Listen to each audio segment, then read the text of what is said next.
Calling to order Charter and Rules Committee meeting of the Holyoke City Council. It is Tuesday, April 12th at 6:30 p.m. Currently, we are in the Holyoke Chambers with committee member Councilor Murphy Ramboletti. We also have with us today in the chambers Councilor Bartley, Councilor Will Puello. We have City Clerk Brenna McGee with us today, and also Mayor Garcia is in the audience. And the tax collector is here with us today, Laura Wilson. Thank you for joining us. On Zoom, we have Councilor Jenny Rivera and Councilor Joel McGivern. We have 15 items today on the agenda. Some of them are going to be grouped together. So I'll entertain a motion to take item 1 off the table. I'll make a motion to take item 1. All in favor? Aye. Aye. Any opposed? So item 1 is an order, Councilor Bartley, that reads: the City Council review and vote on whether the City Clerk should be appointed as opposed to elected, and refer to Charter rules. So we do have the maker of the order with us today, Councilor Bartley, if you would like to speak a little bit more on that. Yeah, I think it's pretty straightforward. But I think you should probably take up item 2 because they really go hand in hand. If we're going to have, my thinking was if we're going to have a vote for one, then we ought to have a vote for both. If we're going to have a vote for neither, fine.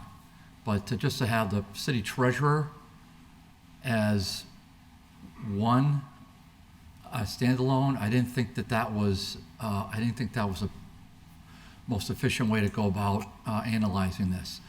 So I'm not exactly sure where this should go, other than if I think I probably would vote for both of them to let the public address us on this. And you can do it one way or one of two ways, as I'm sure you're well aware. You can have it as a binding, you can have it as a non-binding. I'm sure you're aware of that. So it would be interesting to see what the position of the public would be on these races. They're not unique, for sure. There are other municipalities that elect clerks, and other municipalities elect treasurers. But is that the best way to use city resources to elect a clerk position? Is it when it's really an administrative position? I mean, you got to take the personalities out of it. You have to do that. You just have to look at it as the position. You can't look at it with the personalities. The treasurer would be along the same lines. We have, just like we've had a great run of clerks, so we're lucky in that regard. I think some of the treasurers we've had in the past have been hit or miss, and I think I'll let the records and the audits associated with their names speak for themselves or itself. So that was my simple rationale for filing the order. If we're going to let the public speak to us, the best way to do it would be at a ballot question, and frankly, I don't see what the harm would be to have a non-binding at a minimum. A binding would require some more thought, I think, for what we would want to do with either position.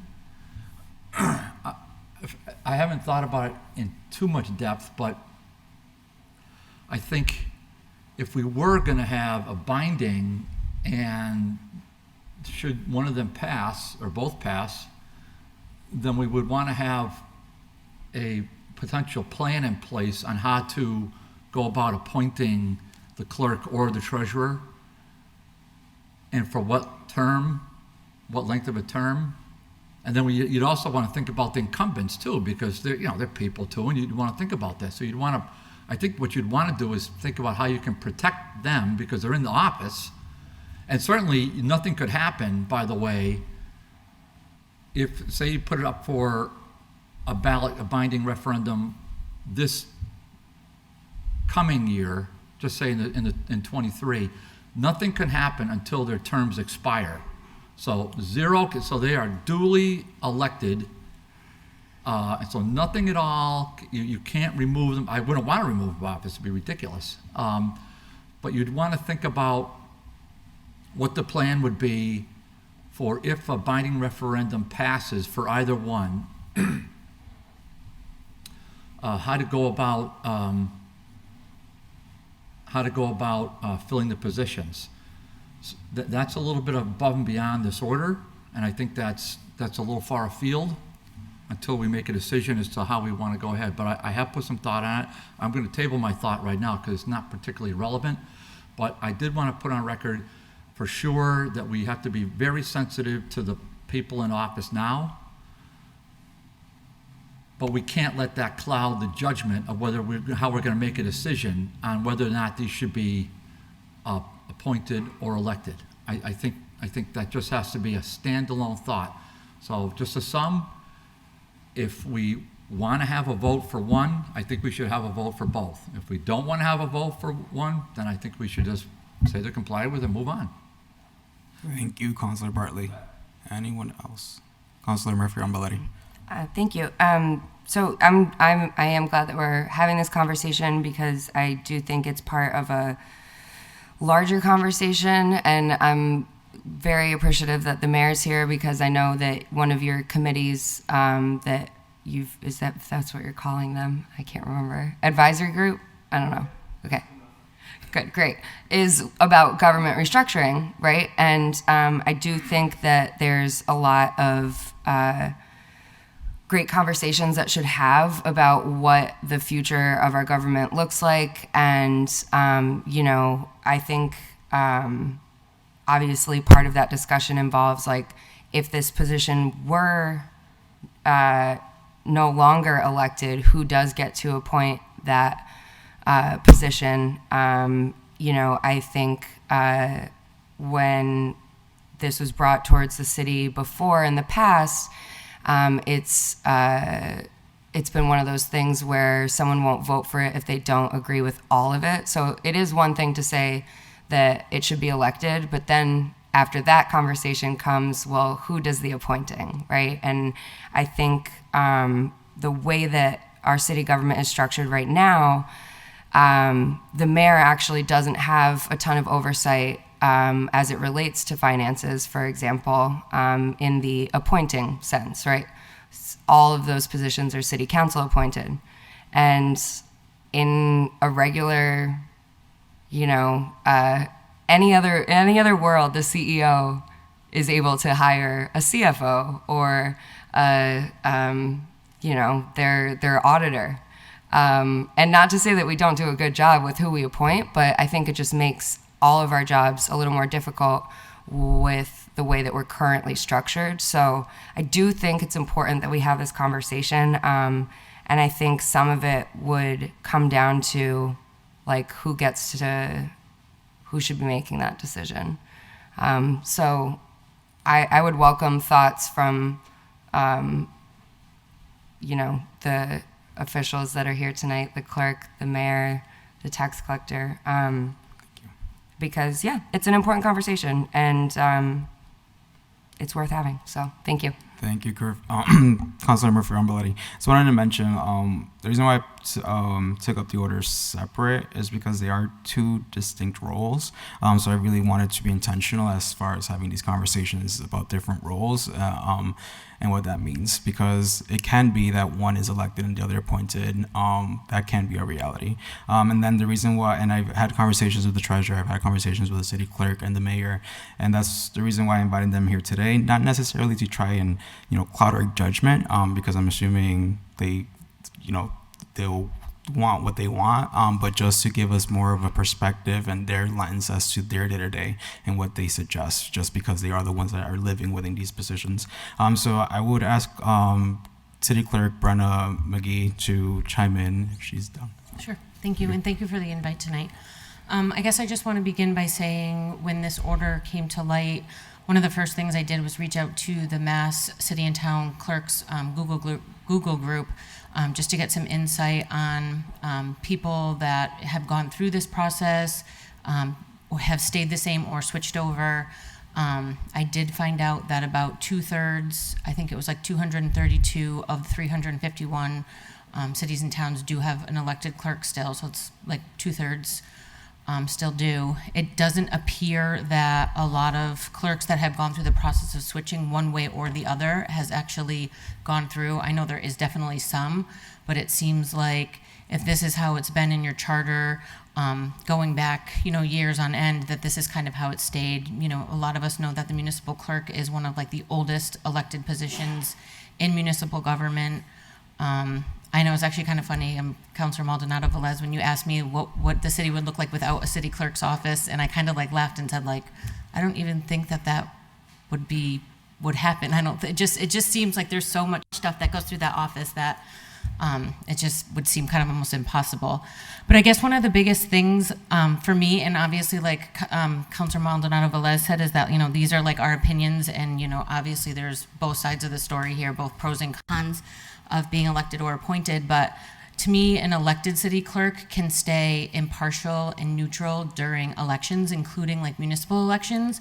So becoming an appointed city clerk in a city such as Holyoke, you're going to either be appointed by the city council or the mayor. I mean, those would be either one of the appointing authorities, and then you're going to run the election for these people. So I just feel like you can really, really stay neutral in situations like this. And another big thing to me is, like the residents can vote.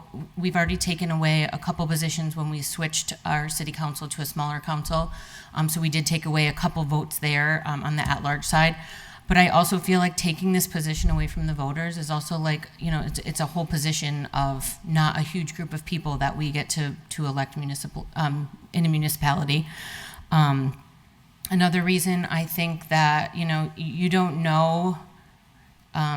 There could be a big turnover in mayor. There could be a big turnover in the city council. Like, look at our city council. We have a huge new face in the city council. And I think that I don't think the city clerk's office is one of the the offices in city hall or the municipality that should have a high turnover rate of a department head. You can't go to school. You can't go to college to be a city clerk. I know that you can also elect anybody off the street, basically, and they can become city clerk. But I also think that the voters do look at, whether did they work in a city clerk's office. I was on the city council for 4 years. I feel like that gave me huge insight on like the inside workings of the city clerk's office, just because, city council is such a huge part of my role in there. And I feel like because I was so familiar with special permits and like a lot of the licenses that come through my office, really was like training for me prior to running for city clerk. So I took some notes here. Yeah, the other thing was, you're going to be appointed by either a mayor or a city clerk, opposed to being, or the city council, 13-member city council, opposed to being elected by thousands of registered voters that have, maybe gone to debates. I know I debated several times when I first ran for this office, and we did have a lot of people come out. We were having a new elected city clerk in like 20-something years after Susan had retired, and I feel like people really did pay attention to that election because, someone had been here for so long, and I feel like there was a lot of input and insight on that election. But there's obviously, like I said, pros and cons to both, and I'm not going to just speak on the pros because there is cons to both. And like we talked about this as well. When the city clerk does have an opponent, they are essentially running their own election. There is obviously like ethical rules for that. You can't touch any of the absentee ballots. You can't go into any of the polling places on election day. So you are putting that responsibility onto your assistant and the rest of your staff. The other thing is, a city clerk is an elected position, so they can't accumulate sick time, vacation time. It kind of is like an honor system, I want to say. And I can honestly say that I don't take advantage of that, but, that's not to say that somebody down the road can't.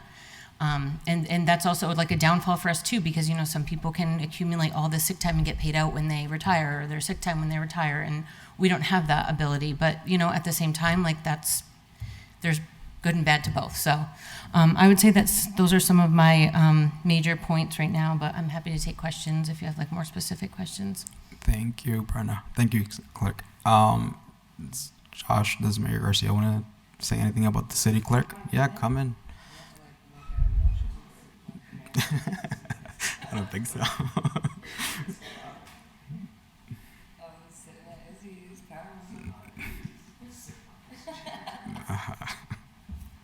Thank you, councilors. I mean, on the, are we talking about both or just one or the other? The clerk.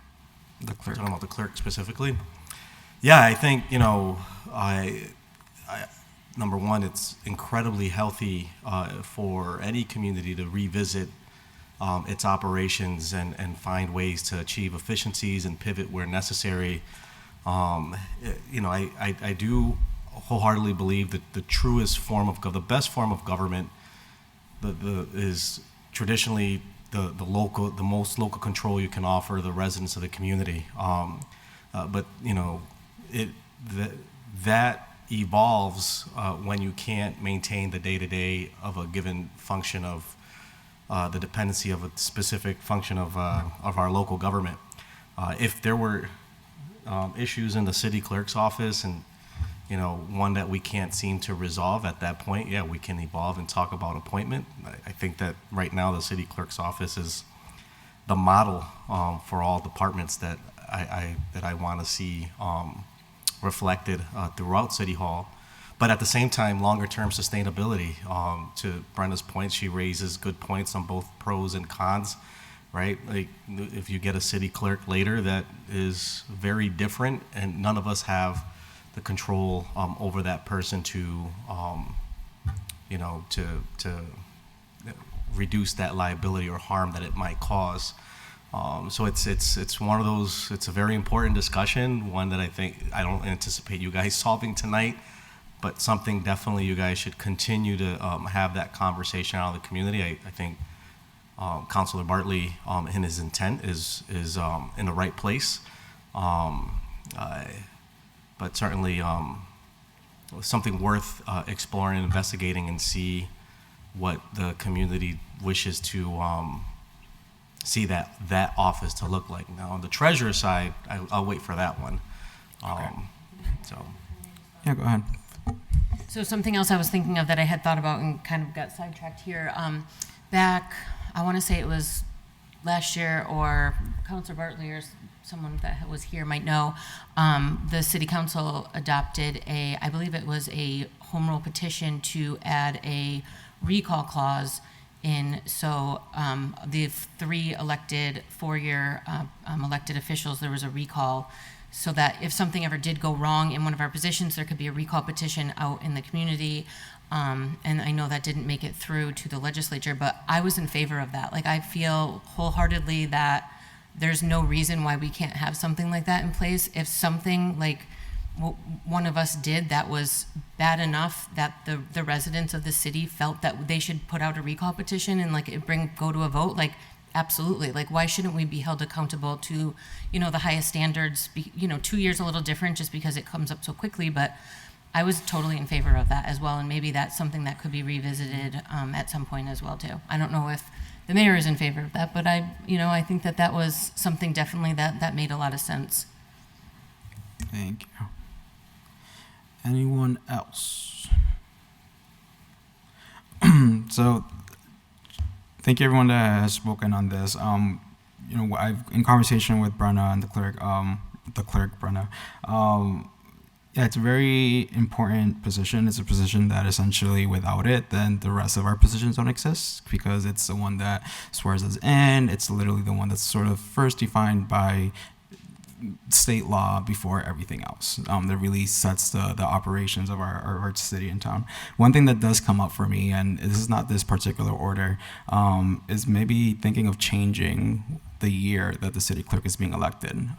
Just because simply, when they're running their election, when they're campaigning for their position, they're also running in the biggest local election with the mayor and everything else. So what that tells me is maybe not necessarily elected or appointed, but how do we make sure that the people are appointing someone in those off years that really can maintain the operations? And yeah, because when we think of people being appointed, I was doing some research on this, and like Brenna said, there's pros and cons. But being elected really adds to that neutrality. It adds to, people staying impartial. So that's all I would say about that. As far as this specific order, should it go up to a vote to the people? I guess that is the question that we need to decide with my committee. Well, I'm going to ask. Go ahead, Councilor Bartley. Yeah, let me just, I'm not sure if this is clear. I hope you didn't think I was in any way proposing to eliminate the clerk's office. No. Okay, No. I heard the clerk say, just, what would we devote the clerk's office? I'll clarify. Yeah, so that could never be. The municipality needs to have a full-time, I can 40-hour per week clerk. I can clarify that real So quick. that's one. Second off, we have no authority to change elections to make it an off year. So municipal elections would be in the odd year. You can't change. So councilors elected every 2 years. Every 4 years, the clerk is elected. Every 4 years, the treasurer is elected. Every 4 years, the mayor is elected. So I would ask that, if you're going to make it have a conversation about that, here's not the place to do it. Yeah. It would be in Boston. So we cannot change having the clerk be elected in a cycle where it's in an even year, because that's only federal and state. In this state, we don't do it any other way. One other small thing, since the topic came up, again, I said at the start, you've got to eliminate the personalities. So that means you've got to pretend that there is just the position. You're not thinking about the incumbent. It's just a position. I would say number two, since the topic was raised, the way our charter was established was to have a balance between city council, the legislative side, and the executive side. That is why this body appoints certain financial officials. The mayor, who is ultimately the CFO of the municipality, appoints other officials. We've talked about in years past to have possibly another kind of a financial assistant appointed, but the fact is that because of our city charter, the city council, and I hope that never changes, will always have appointing authority over the city auditor. Why is that? Because sometimes we have mayors that basically have no relation with the city council. None whatsoever. So no information, especially financial information, is provided to the city council. That has happened in the past. When the government was established, I know it was a long time ago, but it seems to have worked pretty well, because we at the city council appoint the auditor, who has, in this case, her fingertips on the financial pulse of the city. She doesn't make decisions about appropriations. That's only the mayor, for good reason. But having us appoint the auditor allows us direct access to our appointee. I believe that is the most basic reason as to why it's a good idea. A municipal government is not the same as a business, where we sometimes have an argument. Well, we know that the president of the corporation appoints the CFO. Well, that's great in a private sector sphere. In a public sector sphere, that doesn't always work as well because of the elected position. The mayor, just like us, only responds to the voters. So I think the way the government is set up is actually fairly ingenious, and I'm glad to be a part of it. I'm glad this is a system we have, because it makes a great deal of sense. I would only say one other small thing, is that, and just through the chair to the Madam Clerk, and thank you, Brennan, for being here as always, and also to our newly appointed collector. I didn't recognize Laura, but it's great to see you have Laura here too. And I know this order is going to come a second, and I'm probably not going to be here to speak on it, but I personally wouldn't be in favor of at this stage, of a combined collector-treasurer position. Like I said, I'm just going to reiterate, the reason I filed the order is because one councilor already filed the order about the treasurer, and I said if we're going to have a conversation about one, we should have a conversation about both. So I don't want to let that slip. But Brennan, when you ran the first time, was your opponent a city clerk employee? I had two opponents. I had, yes, one was a city clerk employee and the other was a resident. I'm not asking you. No, I know, I'm just saying, I don't know. Brenna, I got to be honest with you, Brenna. I don't even remember my opponents were. Well, one I remember because it keeps recurring, but other than that, I don't even know who they were. It's like a recurring nightmare, but that's okay. I'll deal with that when I have to deal with it again. So the voters spoke. When were you elected, Brenna? I was elected in 2013. I took office in 2014. Wow, really? That's amazing. Wow, good for you. I lost all track of time. So Brenna's been doing this for 9 years. Before that as a city councilor. No, that part I remember. I was here for part of that. So Brenda, I mean, to say that, I mean, even hypothetically, to say even if we pass this or the voters passed it, I mean, who would be a more impressive candidate than the incumbent right now if we had appointment? So, but again, remove the personality. But when Brenna got elected, there was already somebody in office, and she'd been there for more than a minute. I don't know how long, but I think it was double-digit years. And so, but the voters spoke, and that's end of the line. And so good for Brenna. But if you look at it like that, who was the more seasoned clerk employee? Well, I don't know. You might say the person was there for a while, but the voters said what they said. I think that's just something from a historical perspective to keep in mind. But it has no bearing on what we're about to take a vote on, whether it's now or next month or whatever. But hopefully we'll take it out of committee, the two of these together, clerk and treasurer, whatever you want to do with them, fine. But we'll vote on them together at city council. I'm going to vote the same way, whether it's to pass both or to reject both. But I think they belong together. Thank you. Thank you, Councilor Bartley. I just wanted to clarify something that Brenna said earlier around getting rid of the city clerk's office. So in my conversation with the department heads and different positions, I've been asking everyone the same question: what would happen to our city if we got rid of your department?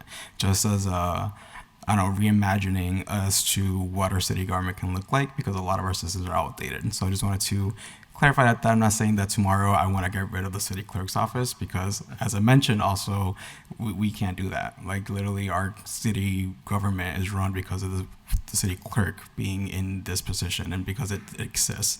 With that said, I mean, with this particular order, one thing that I think about is something that Councilor Bartley said is what comes after. So or something that Councilor Murphy or Bloody also mentioned is who does the appointment. And I don't think putting up the vote without what comes next would be fair to the voters, because the voters should know, okay, if this is gonna go up to vote, then this is what's gonna happen. This is the what's coming after this vote comes. So that's where I'm at with this, and I'm in the thinking of same thing with the treasurer. Even though I do believe the treasurer be appointed, I think the conversation first needs to happen. Okay, so who's going to be doing that appointment afterwards before we put it up to the vote to the people? Because it would be causing disservice to our people, and it would be a lot of gray and a lot of fighting because we are not clear as to what comes after, depending on what happens with that vote. So that's where I want to go with this motion, particularly with item number 1, that we don't refer it simply because we don't know what will come after, and I think we should be clear first before we put this vote up to the people of our city. Into that motion. Go ahead. I mean, I'm not a counselor, so I can't really make any motions or recommendations, but I was just gonna say the order more or less says to have a discussion on this right now. It doesn't say anything about bringing it to the ballot, so I think you could always just make it that it was complied with and then have an additional order filed if that's the route that counselors want to go to move it to a ballot question. And I also kind of feel that if it's going to go to a ballot question, that may be a public hearing would be in order to allow the public input on who should be the appointed authority on a position that they're potentially going to take away from the voters. That just would be my Thank you. suggestion. United City Council, we are clerk, keeper of our procedures, so thank you. Well, wait a minute. Cool. I'm gonna respond to that, please. Go ahead, Councilor Bartley. That would be completely opposite, because you can just imagine what would happen if we had a public hearing 4. on this. I mean, Not on this specific order. in this specific order. Not on this No. specific order. I- So what was well, wait a just minute. said, excuse me, I what was just heard what you said. She said she wants to have. No, that's not what she said. What I just said was we're not gonna do this order. We first have to decide before we put up this to a public vote. We need to decide what happens after the vote. So to decide what happens after the vote, that would include public hearings, so the public can put their input. Hey, this is what should happen after the vote. So this specific order not to be public hearing, but what comes after, the public should have a say. Should it be the mayor or should it be the city council that does the appointment? But without that being clear, we're just making this question in well, the way to the do ballot that then was to won't put all that on the clarify. ballot. Put that all on the ballot question then. For sure, If but that's, this is if not that's in that. fact what you want to do. So you can have 2 ballot questions. You can have one, shall it be appointed or elected? And the second question could be, if it's appointed, then would the process be what? So, that gets a little confusing, as you can imagine it. But if you really want to have a totally democratic process, just like they have in a town, you want to have a town meeting form of government, we can have everybody come in here and have a town meeting about it. But I don't think that's how our system works. So when our system is that we as city council, with the mayor signing off on it, would make the determination on how it's done. So, I mean, clearly, to me, it's a pretty clear path. The mayor would appoint, and we would take a vote. I mean, I think that's pretty simplistic way, but I think that's the best way to do it for a clerk and a treasurer, in my opinion. So if the mayor would appoint somebody, and we would take an up or down vote. I think that's about as straightforward as it gets. But if I misinterpreted your question, I do apologize. But I thought I heard it differently. Well, and may I? Go ahead, I Councilor mean, Murphy. I hear what you're saying, Counselor, but not everyone may not agree with that. So I think that's why we need to either keep having the conversation. And I think what Counselor Maldonado Velez was, I think, trying to say is just that we have quite a few more steps to take before I think this goes before the voters. But yeah, I think I tend to have different opinions sometimes. So I would like to entertain a motion that this was complied with. Sorry, I'll make a motion that item number 1 is complied with. All in favor? Aye. Any opposed? No. Okay. So that will be complied with. Thank you. Thank you, Clerk. For coming. Thank you. Entertain a motion to take off item 2 off the table. Motion take item 2, please. All in favor? Aye. Any opposed? No. So item number 2 is order put in by former Councilor LISI that the City Council vote to place the following question on the ballot as a binding referendum. Should the City Treasurer be changed from an elected position to an appointed position that combines the duties of Treasurer and Tax Collector? Councilor LISI is not with us today, so she cannot speak on this order, and she's no longer a councilor. But we do have Mayor Garcia with us today that can speak a little bit about this if he, yeah. And the tax collector, Laura Wilson, is here with us today as well. If any of you like to chime in. Yeah, sure. Thank you, Counselor. So where do I even start? And one thing to understand is that as you go forward navigating this process, I don't want this to get construed with whatever is happening on the clerk side, and because this is a process that, depending on the perspectives, can get political, and we want to take an honest look in both the functions and come up with reasonable conclusions in how we proceed in this process.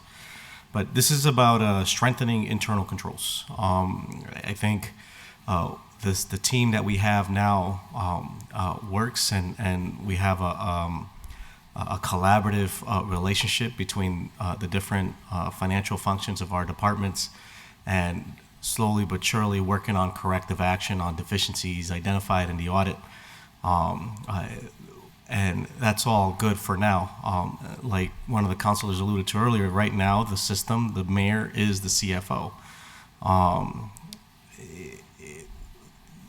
Down the line, all the work that everyone's working on, Tanya, Katie, Laura,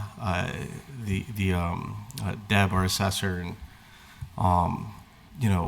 4 years from now, I may not be the mayor. And we have a system here that's very dependent on cooperation. And whoever the next mayor is going to be your CFO. And if they've never done municipal management before and understand municipal finance, all of that progress can get unraveled. And so what I would hope to see that we can do together in time here is to pivot in ways that are going to allow for a strengthened internal controls, so that no matter who's the mayor, the government continues to operate effectively with folks who are overseeing and making sure that things are falling in line with Mass General Law. I think currently, and I know there's been concerns in the past in my conversations with councilors about checks and balances, and right now we have 3 different check and balance systems. You have the treasurer that's elected by the people, you got the auditor, the accountant, who's elected by the council, and then you have the mayor, you have the auditor, oh my God, the treasurer, and then there's me, the mayor. And so, and then also, tax collector elected by the council or appointed by the council. The buck stops with the accountant, and I think that it's very appropriate, as Councilor Bartley was referring to earlier, to have that position under the control of the council. In my mind, that's the legislative function of our city, and I think every point he's raised is spot on. And then the executive side, we have the treasurer that's elected by the people. And we have Katie in there right now, but what's our succession plan if and when Katie decides to leave or someone runs against her? That can, in my mind and in my perspective, can be a liability to city resources, and we're already feeling it to some level now. We read it in our audit, and so this is the one area that I think that we should continue the conversation and strongly consider changing that role from an elected to appointed, serving on the executive side, working collaboratively with our accountant, the legislative side. That is really the buck stops with the accountant. The treasurer can't cut a check unless the accountant ensures that the funds are appropriated, and whatever line item is there, that it's the appropriate expense for that particular line item voted on by the council body. That to me, there can be other systems, but that one change, I think, can really go a long way for the city of Holyoke for sure. But it's going to warrant further discussion, I think, exploring other healthier communities and how they operate, so that everyone understands this form. And in that process, you might learn something different and like a different model that might work for Holyoke. But whatever it is, whatever the model, it's about strengthening internal controls in the management of our financial resources and making sure that the management is in accordance to Mass General Law and so forth. So I think the treasurer is on the line, if I'm not mistaken, as well as our auditor. The treasurer told me they won't be able to make it tonight. I did speak to her briefly, and She said, or they're going to be very late, they said. we did talk a couple of times, and we're in alignment. And to Councilor Bartley, this is not about personality. Katie, if this was to change tomorrow, she'd be the treasurer, right? This is for when the time comes when we lose our existing treasurer and we have to go find someone else that's skilled and qualified and capable to take on that role and keep hitting the ground running. Thank you. Is anyone else? Councilor Murphy-Rambaldi. Thank you. One point I just wanted to make is that this is one of the recommendations that the Mass DOR, the state, has been giving Holyoke for many years to have a CFO or a comptroller, whatever that looks like. But they have, I mean, I'm sure you've seen this report, but the last one that they put out for Holyoke had like very clear suggestions on what we need to do and then steps we should take in order to get Holyoke into a good place with our, like you were saying, internal systems. And there was another article that I read about how Springfield turned around their finances after receivership. I don't know if I've sent that to you, but I will. And I just want to. That is why I bring that up. It's not because I think that the city council should appoint the auditor. That was an example I was using, but it's much bigger than that. It's a much bigger conversation than that, and it's something that we should be listening to the experts on the state level who are giving us suggestions on how to improve our city's finances. So I'm looking forward to having more conversations about that and just taking a really holistic approach for whatever we do decide. So thank you for being here. Thank you. Anyone else? So what will be the motion? Nope. Oh, nobody there. So trying to figure out the motion here. Would the motion be, you want to keep it, do you want to discuss it again? What? Yeah, Let's table it. we can continue the conversation. Table it. Cool. Okay, cool. I'll make a motion to table item number 2. Okay. All in favor? Aye. Any opposed? Okay, tabled. Motion to take up item 3 off the table. Thank you. I'll make a motion to take item 3. All in favor? Aye. Any opposed? Item 3 is not a motion, an order by former Councilor LISI that the City Council, in accordance with MGL Chapter 43, submit the following questions to the voters as a binding referendum. Shall the city allow the sale of marijuana products as those terms are defined in GLC 94G1 for consumption on the premises where sold, a summary of which appears below? Does anyone have anything to say? I think Councilor this. Murphy, Oh, Rockwood. sorry. You're good. I get better at this. I don't think that. I think this is an important conversation to have. I don't know if tonight's the night. But there is, the state's going to be doing a pilot program for social consumption. And I've mentioned this to the mayor before, but it's something that we should be just looking out for, just to get ahead of the game and kind of see how the state is thinking about approaching this. Because it's coming down, there's no regulations yet. They're starting to talk about social consumption regulations. So I do think this is timely because whatever the state does decide will impact us on a local level. But I personally don't feel prepared to talk about this item tonight. So, Councilor Bartley. Yeah, two things. One, just a point of order. Just to the chair, are you able to speak on this at all? I thought. yes. Okay, I thought you just said that you announced. It's specifically about special permits because if they're applying for a special permit with the city, I can't vote on that. Okay. Well, yep. It's up to the individual, but it just seems. Well, I talked to the State Ethics Commission multiple times. Would you like me to get something in writing?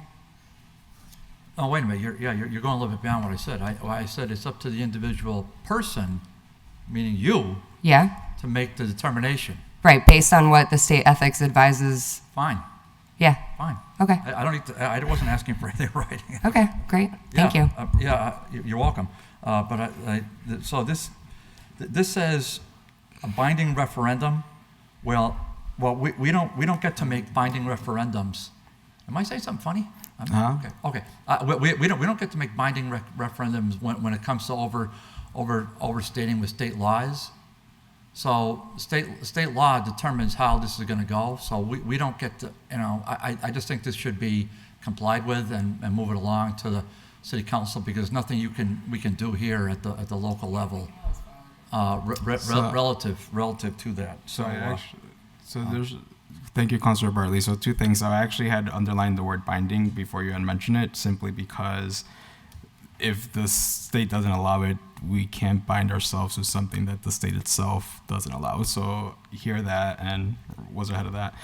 I'm wondering if we can actually, if we're gonna go ahead and sort of like comply with this, and we can refile, I almost want to reconsider our vote for item 2 and have the same conversation with that, where we can comply with, and then one of us can refile it if we want. So reconsider. So let's vote on item 3 first. Okay. That we comply. So the motion is that it's complied with. I'll make a motion that item 3 is complied with. So I'll second it. And all in favor? Aye. Any opposed? No. Make a motion to reconsider our vote on item 2. Second. And the motion for item 2 to be complied with. I'll make a motion that the item is complied with. All in favor? Aye. Any opposed? Okay, thank you. Cool. Motion to take up item 4 off the table. I'll make a motion to take item 4 off the table. It's all you, sorry, Murphy. Sorry, I keep forgetting that You're good. Todd's not here. Second, all in favor? Aye. Any opposed? Item number 4 says order that the city charter be amended so that if there is a vacancy in the mayor's office and the president of the city council cannot assume the duties full-time, the full council would then select another councilor to assume the role of acting mayor by majority vote of the council. The acting mayor would still continue to represent their constituents as a councilor. This was, where are my notes? Sorry, y'all.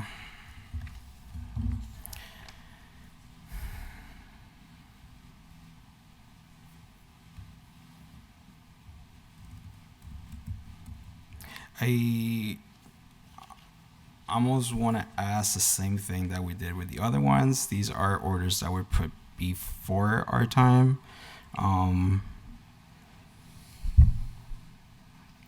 And I believe it's something that we really strongly believe in, then we can refile.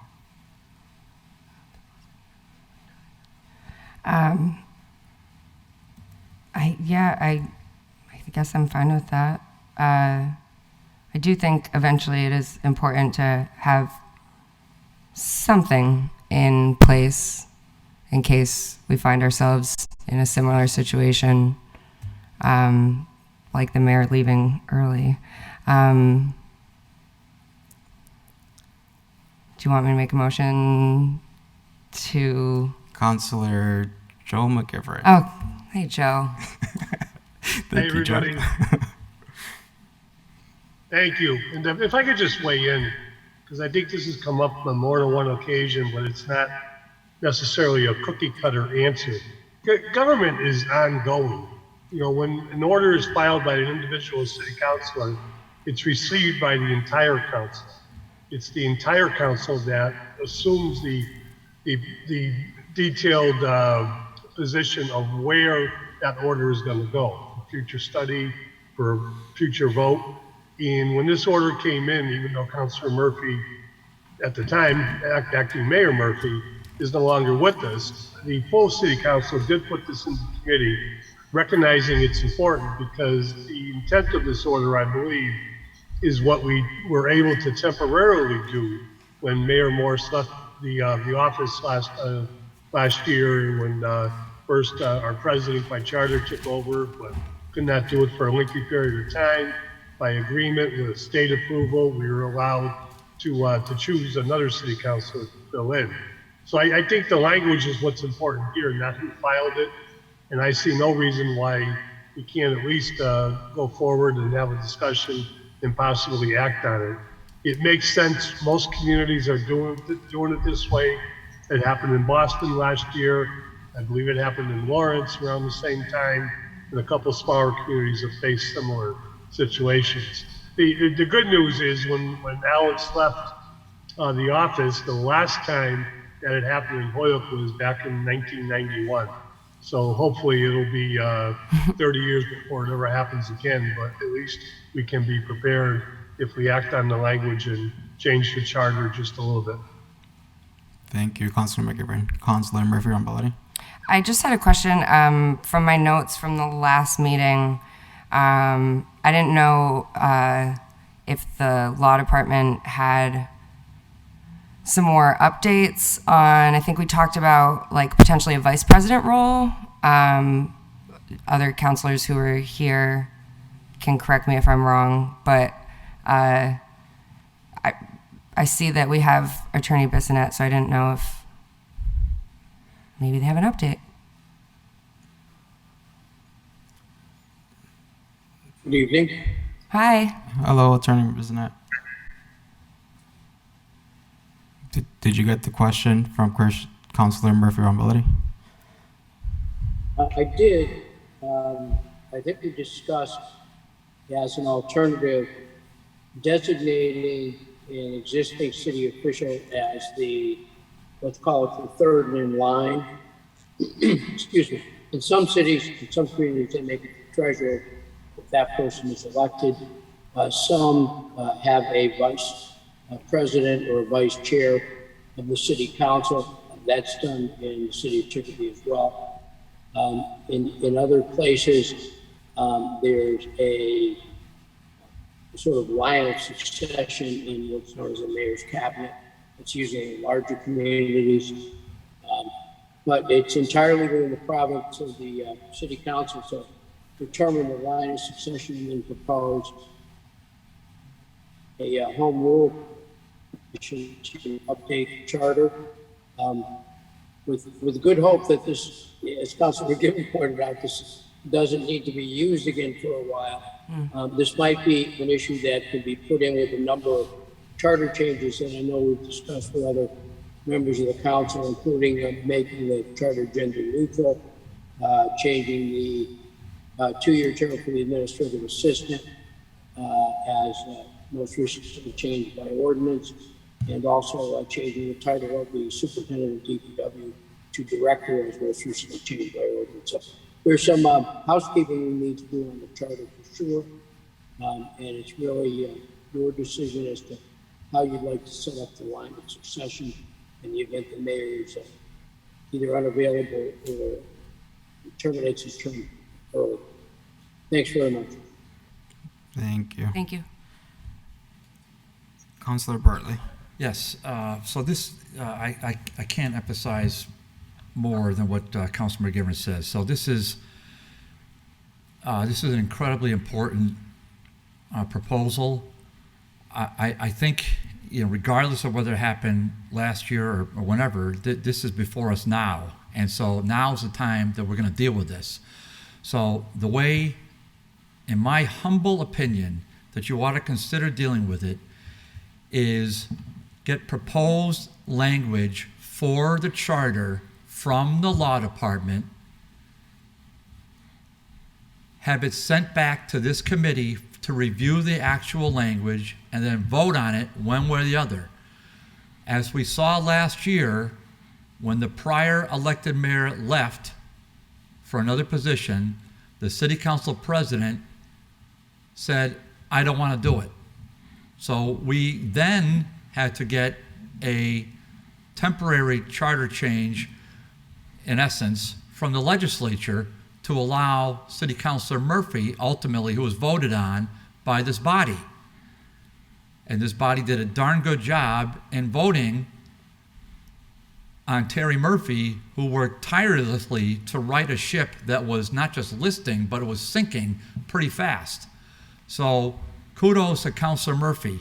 So Councilor Murphy also had the foresight to say that this is not the best system we have. We need to put systems in place for this eventuality. So it's this committee's job, I think, to ask the law department to to put together potential language to review. I would humbly also say that when the language comes, whether you want to ask him to do it now or down the road, or her to do it now down the road, that the language should, I agree with the spirit of what Councilor Murphy wrote, except he said the full council would then select another counselor. I think that's a little limiting. So I would probably be of the position that the full council shall elect another, either, I haven't made up my mind yet, I want to think that out hard, another person who's already elected in the city government, i.e. the clerk or the treasurer, if they're still elected positions, or any other person who could be a resident of the city of Holyoke. So it doesn't have to be limited to just the city councilors. It could also be, because there may be a fantastic member of the school committee that would have his or her arms around the city government, around the city finances. I mean, because that's half the government. I think what Councilor Murphy wrote was absolutely important and prescient, but I'd probably want to think about amending that beyond the city council. But regardless, I think you've taken it up now. I think the time now is to refer this to the law department to put it in charter language so that we can vet it out here in committee, as opposed to what we do for years. We did it in ordinance, where the language isn't even there until you show up on Tuesday at the first and third Tuesday. That is not the way to do it. You vet it out, you do the hard work here while the cameras are still on, but while you don't have all the busyness of a 100-point city council agenda. So you can control the agenda where you have one or two things, especially something of this import, and you can focus on it and get the language right, and then we'll make a decision at the full city council. But this is incredibly important, so that's what you ought to consider doing. Thank you, Councilor Bartley. Our Administrative Assistant Jeffrey has his hand raised. Jeffrey? Sure. I just wanted to share, because I think it's relevant and should be a part of the discussion. The first time the committee took this up, which was April of last year, actually a year ago today, in fact, they asked me to research the language that other communities have used to develop a vice presidential role.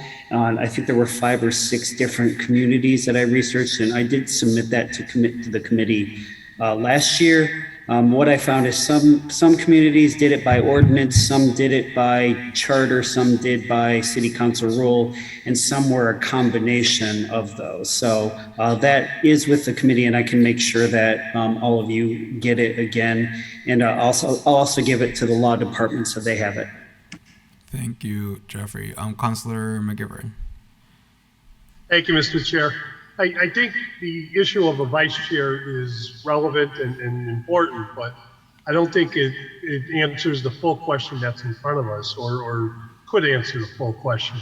Our problem right now is we have charter language that if there's a vacancy in the mayor's office, the president and the president only of the city council becomes the acting mayor immediately.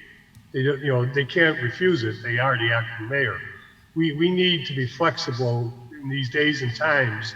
When this charter language was written, it wasn't the mayor's office. The mayor's duties weren't the duties that they are currently, and it's a full-time. I'm sure Mayor Garcia can attest to this. It's a full-time job for us. If we just make a vice chair to have a second person to fill in for that position, instead of having one egg in the basket, we now have 2 eggs in the basket.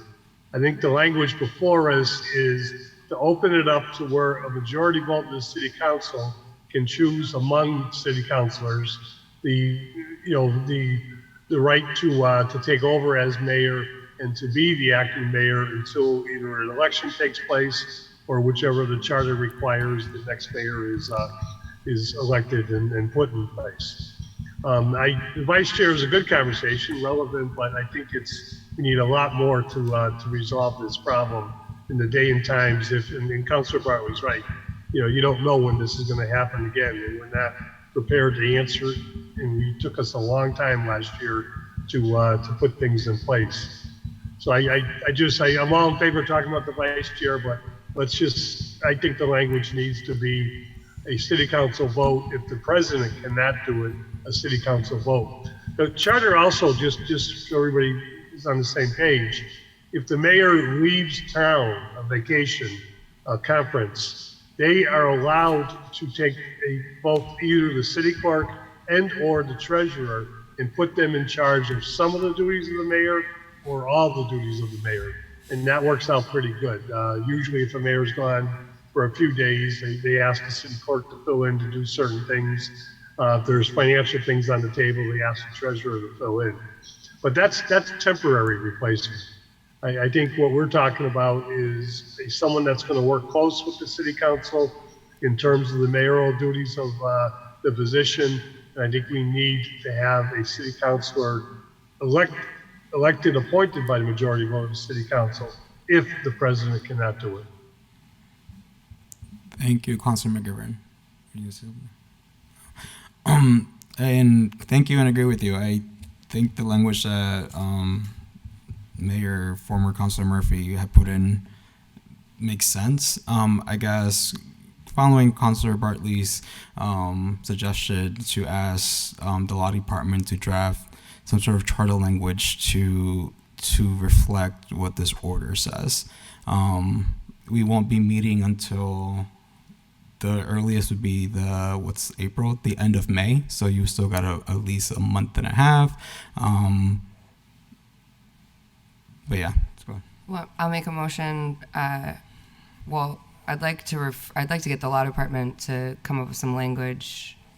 So do I need to make a motion for that? Yep. Okay.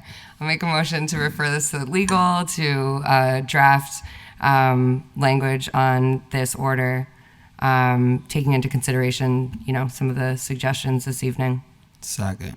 All in favor? Any opposed? No. And just a point of order, if I may. When the law department drafts it, if the law department could disseminate it to all 13 of us. The full please. council, yep. Yeah, and just in addition to that, Attorney Bissonette just making sure that the whole council receives that language suggestion, not just the committee. Thank you. So Just table it. yeah. Okay. 4. So I have a motion to table item number 4. Motion to table, or second.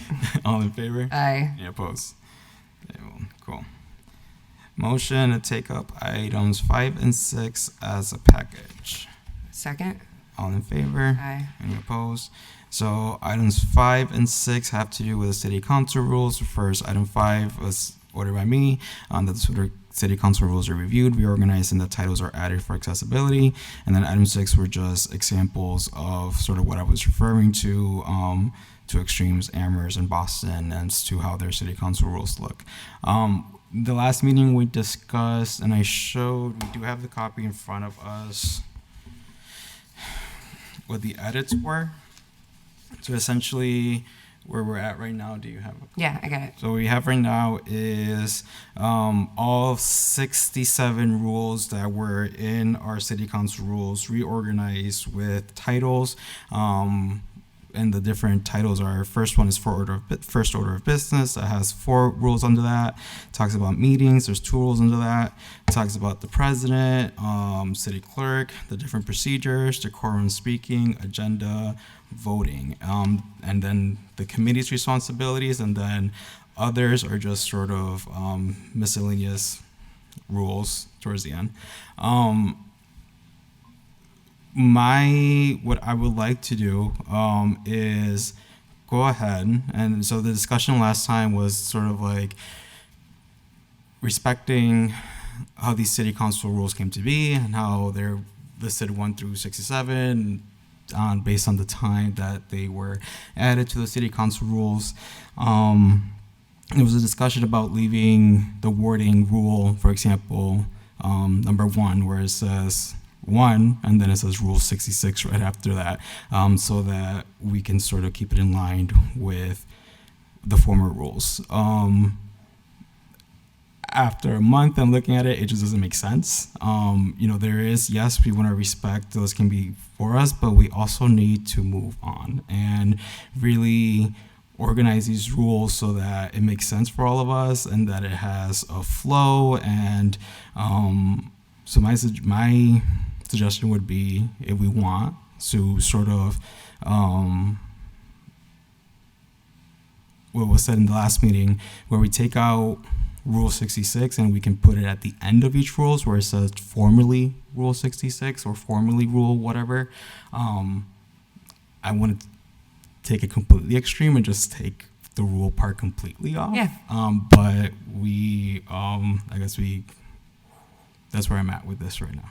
May I? Yeah, Councilor Murphy on BALLOT. Yeah, I think that I personally think it's great to like remember and know the history of it. So I think a great compromise, but this is confusing. Like, it just doesn't, it's weird. So I would be in favor of moving formerly Rule 66 or whatever it is. Maybe, yeah, I don't really think that's too big. I wouldn't want to get rid of it, but so we can, Council- Councilor Bartley. Yeah, I just want to get, I'm okay with this because but are you suggesting you want to reorganize all the rules to put them into little groups where you think they connect with each other? Then, is that what you're saying? Yes. I think that's a fine idea. I think the only thing is you're giving yourself a big bear of or maybe a semi-big bear of an assignment. But I think that if you're going to do that, then you ought to put together drafts so that we can at least look at it, right? And then if you're assigning this for yourself, maybe you can work offline with Jeffrey, because he probably has all this in Word on his computer. I'm sure he does.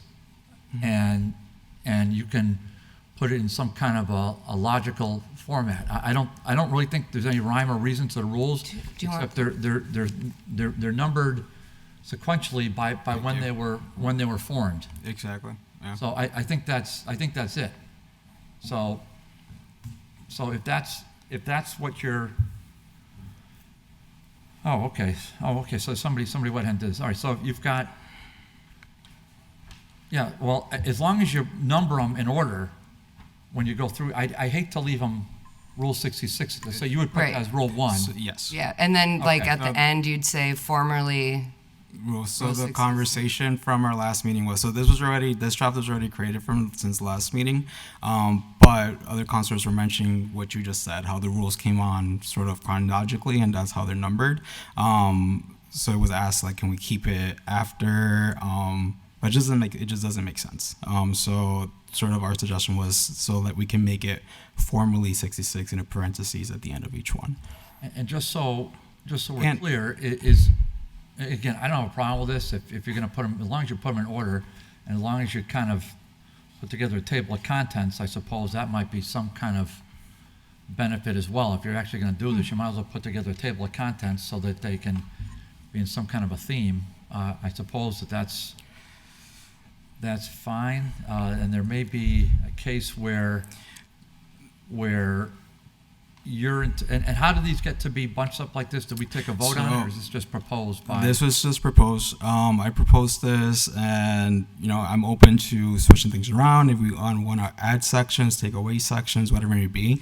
This is just the first step, and I'll say that it works because in the last month I've referred to the council rules a couple of times, and I've been able to get the information needed much quicker than having to go through all of them.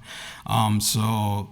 Yeah, this just proposed. If you find that something else needs to be in another section, that can happen.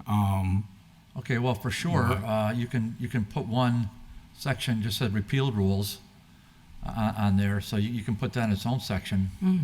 Why? I don't even know what other means, but if you want to have, the repealed rules, just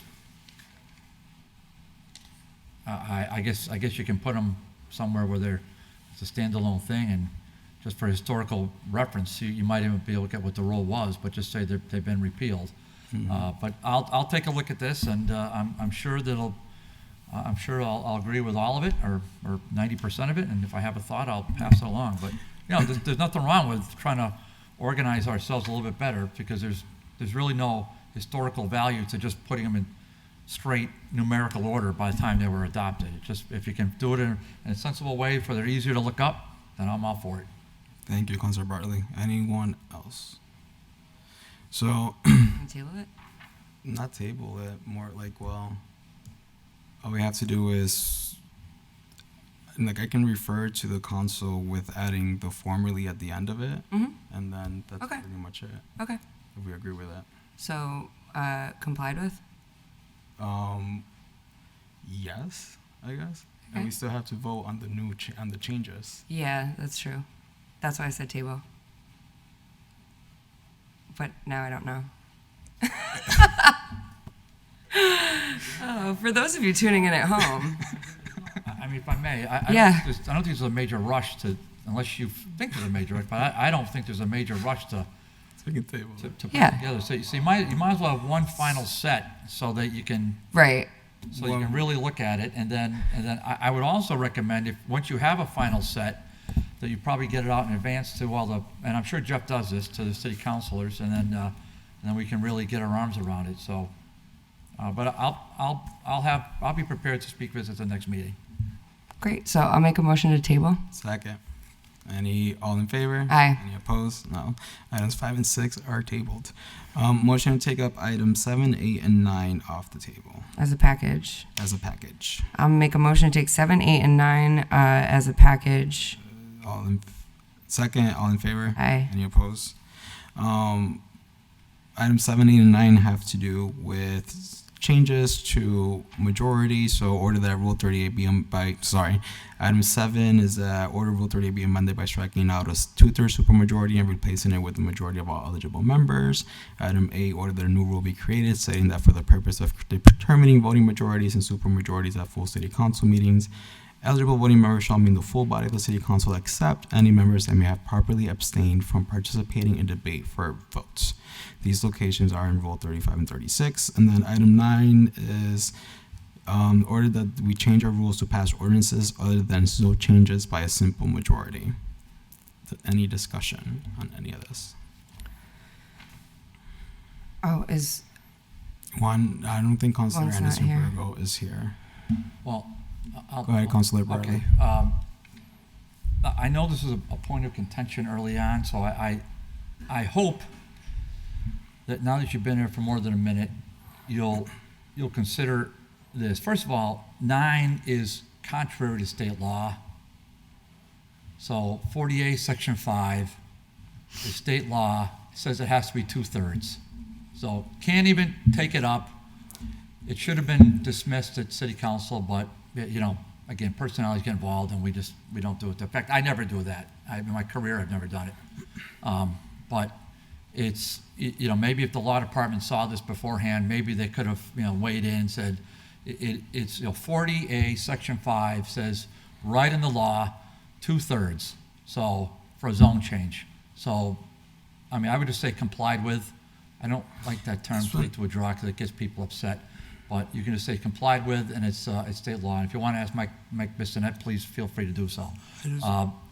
So the other parts are kind of go hand in glove with, so ordinance changes and zone changes, I think are, there are fewer things more controversial than a zone change, but ordinance changes can be very controversial. And I think if we're gonna do it, I think a two-thirds majority, now supermajority also in state law contemplates votes of 3/4. That's what a supermajority is in state law. So I don't want to mix up the terminology, but 2/3 is a 2/3 majority. 3/4 is called a supermajority. Straight majority, I think sometimes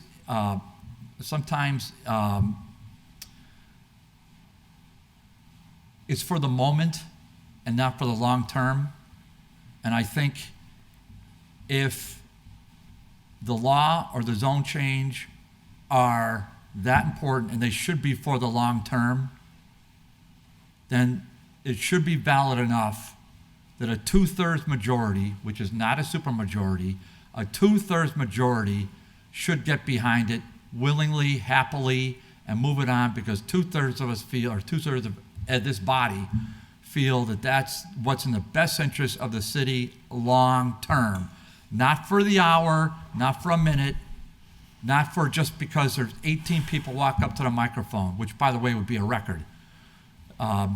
We've had ordinance chairs in the past say, oh my gosh, we had 9 people come to the microphone. Okay, well, that's great. When there's 25,000 voters, you get 9 people come to the microphone. That's not the strongest argument. But the strong argument, and something you can be proud of, and I've done them, and I've won them and I've lost them, is what you can get 2/3 of this body to say yes to something. I think you've accomplished a great task. And I think that's something to be very proud of, and you can put your stamp on it. And I think that's something that should continue as a tradition and as law of the city. So that's my 2 cents on that. Thank you. Okay. Councilor Murphy Ramballetti. I just wanted to, for a point of clarification, looking at item 9, it says that we change our rules to pass ordinances other than zone changes. So I was reading that as not zone changes, but pass ordinances other than zone changes by a simple majority. Yeah, absolutely. Okay. Okay. Does that make sense? Yes. Do you get me? You feel me? Okay. So I just wanted to clarify that because I don't think that this was, so that wouldn't be in violation of state law. Item 9. I have not, have we, I believe we asked. I think the last time, yeah, we were going to wait and see if there was an update from legal.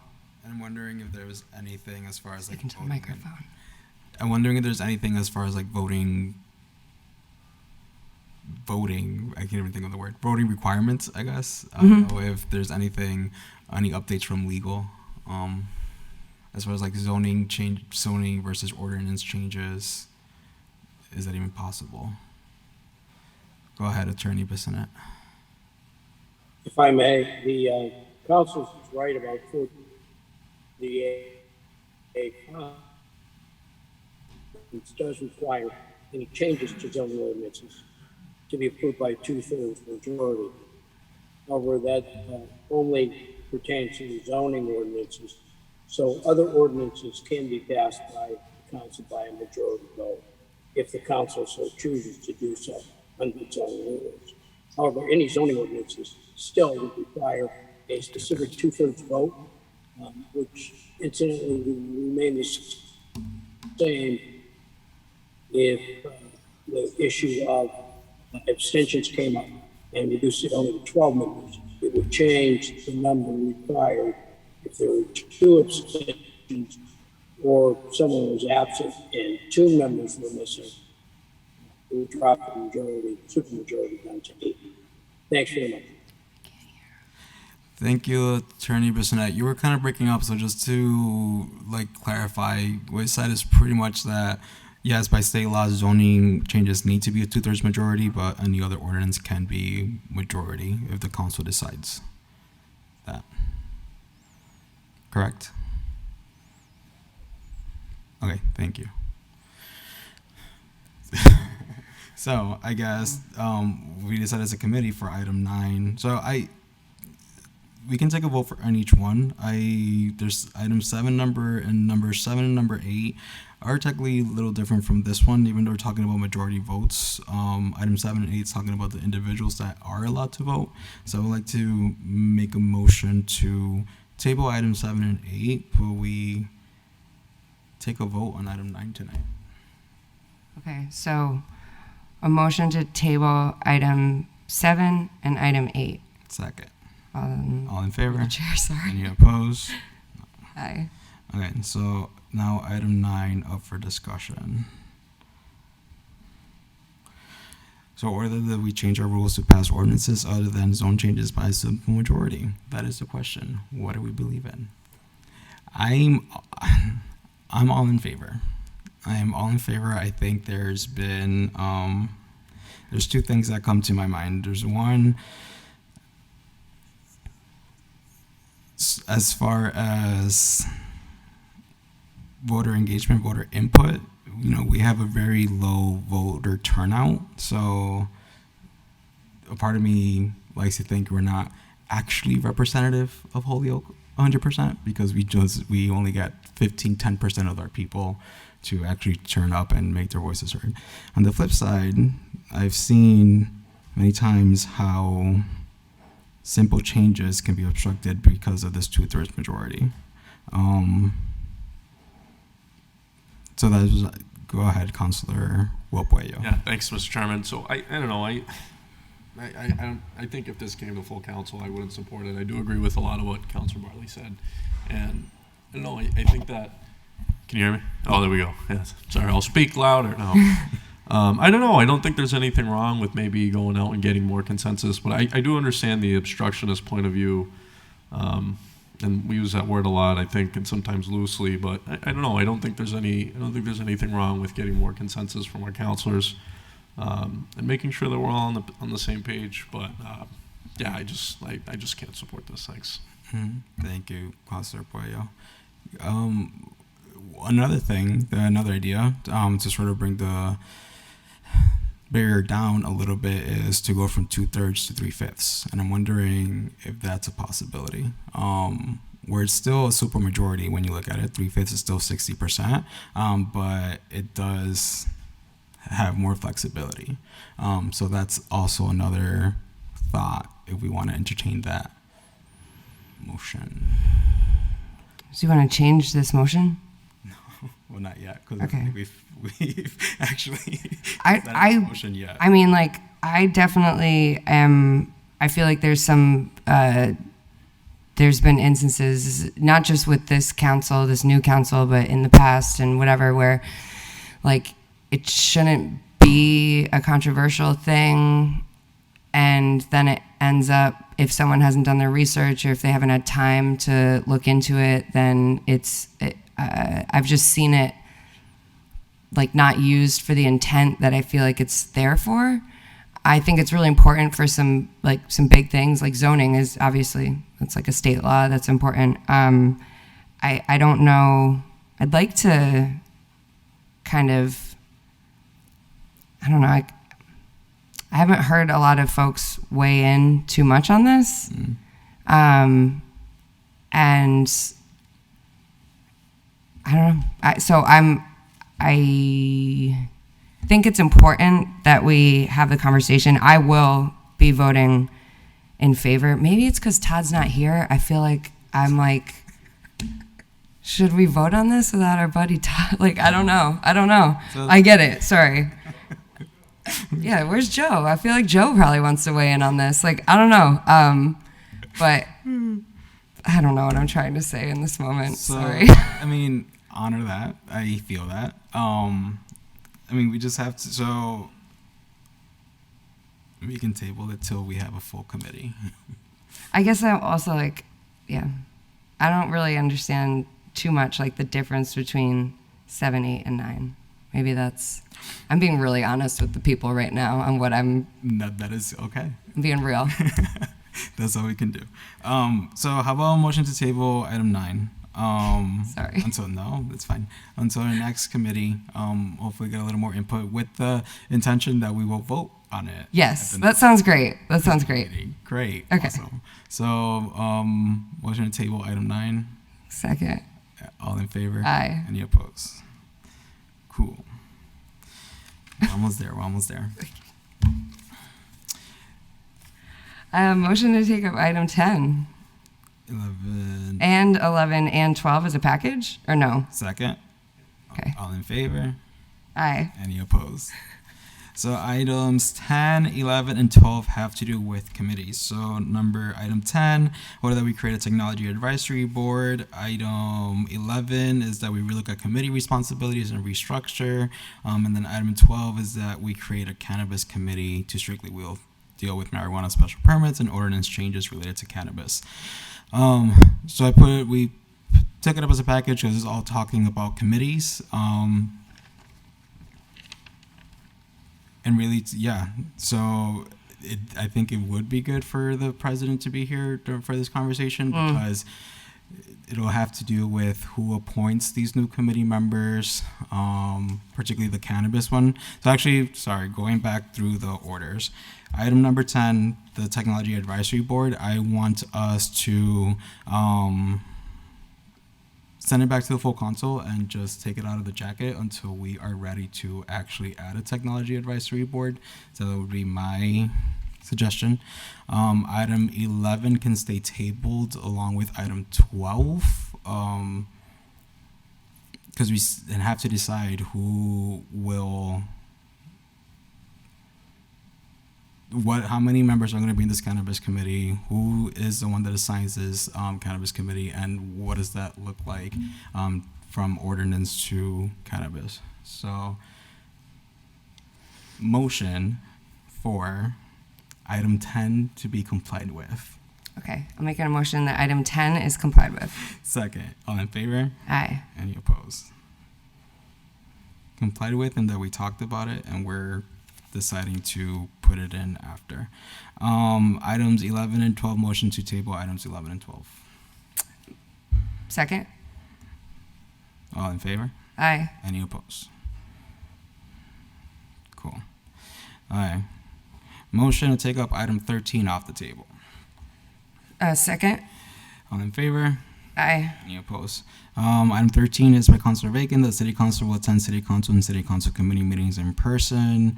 Exceptions can be made for remote attendance by the City Council President and or committee chair as long as the chair and a quorum is present in person. I think from our last conversation was that we're waiting for the state to sort of make this an actual policy to allow Zooming in or virtual participation of meetings. So I would just say I would like to introduce a motion that is complied with, because there's not really. Yeah, and I would also say that I believe the state something was just extended until July. Okay. That we can still do things remotely. So I don't know if we can do complied with, or we can come back in after July. So motion to comply with item 13. Motion second. All in favor? Aye. Any opposed? Okay. Motion to take up item 14 off the table. Motion to take item 14. Second. All in favor? Aye. Any opposed? Item 14 is by you and Councilor Jordan. Order that the City Council adopt a vote to establish a 2-year legislative term. Any orders pending in committee are not acted on by the end of the legislative term must be refilled at the start of the subsequent legislative term. At the last meeting, I think Councilor McGivern made good points as far as financials and what that would mean if this were to come into play. That's all I need to put in. Yeah. So my thought was to sort of add an extra. I still believe in the 2-year legislative term, because I mean, even looking at the jacket, there's some stuff from 2015, and I think it just causes a lot of confusion. Maybe this is not the way to get rid of that confusion, but it just seems to make sense. Every 2 years, we have new body that are in charge of putting in rules and ordinances and passing all these things. To they can get a sort of almost a fresh start. But also, how do we make sure that other operations keep going? So one of my thoughts was sort of deciding what gets carried over, but that just seems like a messy conversation. What if Councilor McGivern? Sorry, you have to. Go ahead. No, okay. Go ahead, Councilor Murphy-Rumble. Councilor McGivern did make a good point about financial transfers and how we wouldn't want to slow anything down like that. But in my opinion, if that's the main thing, then you could say, with the exemption of time-sensitive financial transfers or something or I don't know, or maybe it's just financial transfers in general. I see he's off mute. Okay, Councilor McGivern, do you have anything to say? Thank you, Mr. Chair and Councilor Murphy-Rumble. As I just stated a few minutes ago, government is ongoing. I think the cleaning of the jackets, I think we all know that for the past 2 months, 3 months, each committee has cleaned out their jackets. I'll note that the Finance Committee only had 2 old orders that we had to get rid of, but that's just a tribute to the Finance Committee, not the chair. Finance Committee is unique, I think, in that what comes into our committee usually has to be turned over in 2 to 4 weeks. It's not items that have to be sat upon, but they are important because most of them are filed by the mayor as an initial appropriation under the chairman's name and needs action by the city council, and our department heads need them quickly. So I'd just be afraid to throw everything out in December and start over could cause a problem with our departments and with the city finances. The other area is city councilors file languages for zone change language amendments. And when that happens, that process can be long with numerous public hearings. And once that's say if it started in October or November and gets continued for a public hearing after a public hearing, to throw something like that out would, I think would cause some heartaches for the time put into the public hearings and the amendments. So I recognize what the committee's talking about and the frustration, but I think our rules are that all orders should be, turned over or at least have some type of action, accordingly, within committee. And at some point, the full city council should have a right to vote on all orders that were sent to committee. But including at the end, at the turn, when the committee cleans out the jacket and says, this has been here too long, let's get rid of it. If a city councilor wants to restart the process, that's fine. So I unfortunately, I'm not helping, I guess, but I think we just have to do it on a case-by-case basis is what I'm trying to say. Thank you, Councilor McGivern. You're helping. You're always helping, Joe. Thank you. We appreciate you, Joe. So I get all that, and I think tightening sort of our rules, and there are rules set in place, like Rule 61 talks about the 45 days to take up orders. There are rules that if we followed and we actually enforce within our own body, can take care of some of the things that we were seeing when we came in as to and why the 2-year legislative term was put in place. But I'm not ready to shut off this conversation completely. Okay. So it is, unless we decide. No. I think it's a good conversation to have. So I'll make a motion to table it. Table. Second. All in favor? Aye. Any opposed? Okay, the final one, the one that got a lot of excitement during the last full council meeting. Motion to take up item 15. Motion to take up item 15. Second, all in favor? Aye. Any opposed? Order item 15, that we add a city council rule which requires a unanimous vote to continue meetings past 10 p.m. So that was an order that I put in from before getting elected. That's a thought that I had, like, how do we make it so that we're getting out at a reasonable time? I know there were plenty of meetings that I was checking in on during the last council term where it was 11:30, and no offense to anyone, but it's a reality. We have full-time jobs. We work throughout the day. We come here at night. So like by 10 o'clock, we're tired, or at 9 o'clock, we're tired. And I saw city councilors dozing off. I still see it today. And so like, how productive and what kind of good choices are we really making at that point after sitting down for 3 hours? So that's really where that came from. And hopefully also making things go by faster, knowing that we are on a deadline.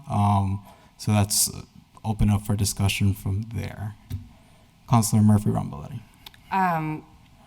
Yeah, I would also just add, obviously, I don't thoroughly enjoy being anywhere past really 11 o'clock. But I also think that it's a deterrent for the public when, there are folks that a lot of people watch our meetings. And I think you guys had this conversation at your ordinance committee meeting a few weeks ago, where it was like, I mean, I was literally on the couch, like sitting there wanting to participate. And I eventually was like, all right, I got an early morning tomorrow, you know? But then I think about like people, they want to know what's going on. And a lot of folks just like can't tune in. And it's great that we record, and that's, you know, it's awesome that now, especially with Zoom, we can go back and look and have these recordings and everything. But I just think it doesn't send a message to the public that, you know, we're, and frankly, I think having a time limit, it would be interesting to see how that changes how often and for how long folks talk about something. Like, I think I've said this before, but that's why I believe subcommittees are great, because then you have those conversations there that you don't have necessarily the time for in full council. But maybe it's something that, like, with all of these, it could be like we have a sunset clause on it, or we have like we go look at it, right, in like six months. Is it making a difference? Is it making things worse? You know, should we stick with this? Like, I don't know. So, but I mean, the fact that you have unanimous in there too could definitely, like, I mean, that holds things accountable. I think there's a good balance of everyone has to be on board. So I don't know. Springfield does this though. There's a lot of communities around us that do something similar. And so I personally think it makes a lot of sense. I'll leave it at that. Thank you. Councilor Wopayo. Thank you, Mr. Chairman. Yeah, I don't know. I don't think I necessarily agree with it too much. I agree with some of the points you made, and I'm glad you brought up the word unanimous, because I see it from the point of view of, if one person, you know, everybody has to be on board with it. You know what I mean? So it's kind of like, so if one person says no, does that mean we don't break? We continue? I don't know.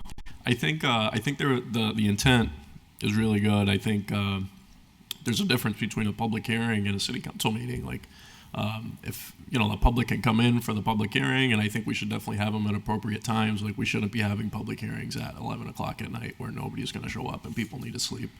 But I think at a city council meeting, I think it's okay if it goes past 10 o'clock.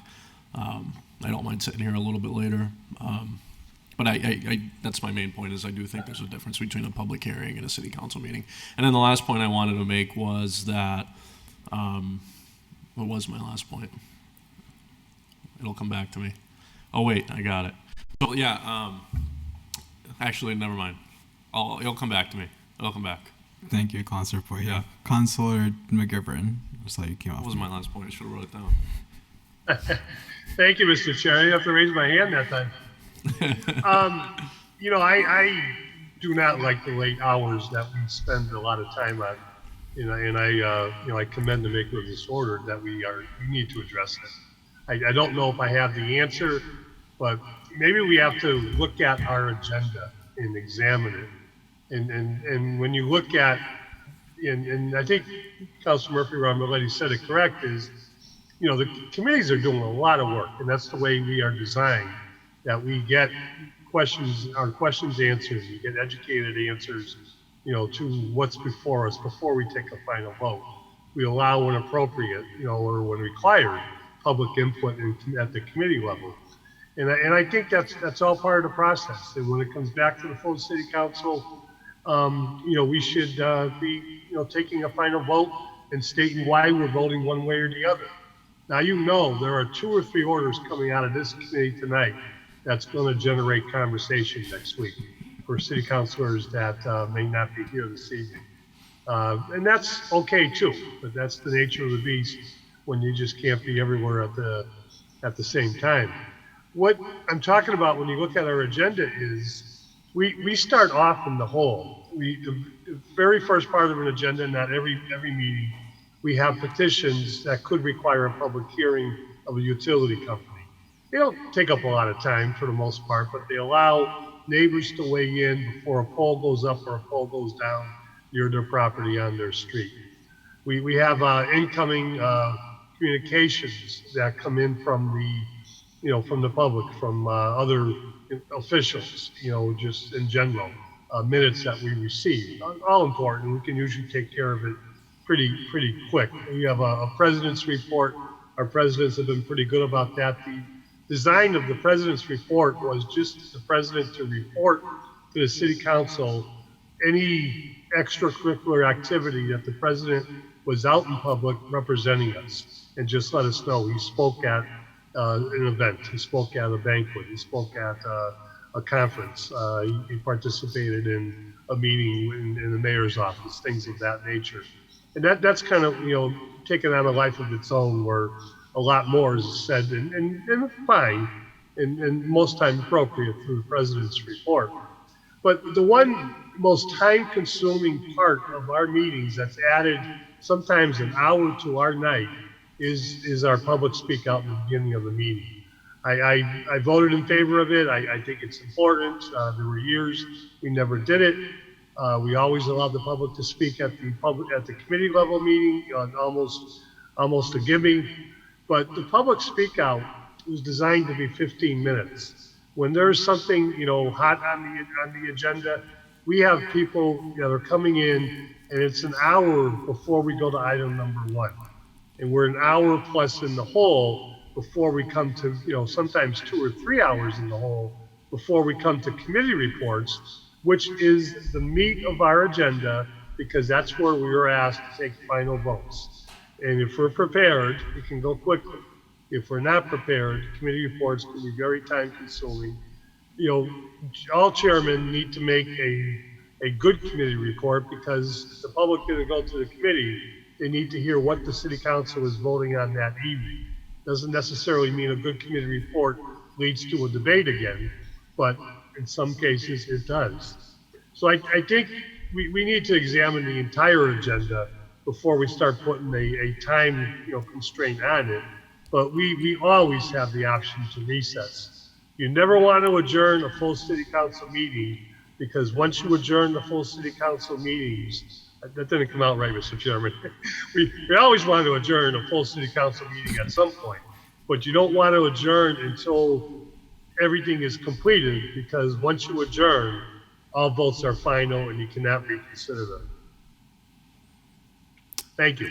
Question real quick back to you, Councilor McGivern, because one of the notes that I put in here was thought that I had, maybe even adding a recess period. Maybe that's alternative to an intentional break at some point for the whole body to do instead of just canceling. Because my question is, if we were to adjourn, if this rule were to go through at 10 p.m., what would happen to all these items on the agenda? Would they just be tabled to the next one? Or, so if there's 70 items and we're still item 50 when 10 p.m. comes along? That's a good point. The only final vote at that point would be if any item was reconsidered once and voted on for a second time. That cannot be reconsidered again. That would be considered a final vote. Everything else would be open for reconsideration whenever the full city council resumed its meeting. Okay. Councilor Wilpoya. Sorry. Thanks. Yeah, I got my points back. We're gonna celebrate. I was thinking about how good the cookies were that Jeffrey brought in. So yeah, my points were, and I wrote them down this time.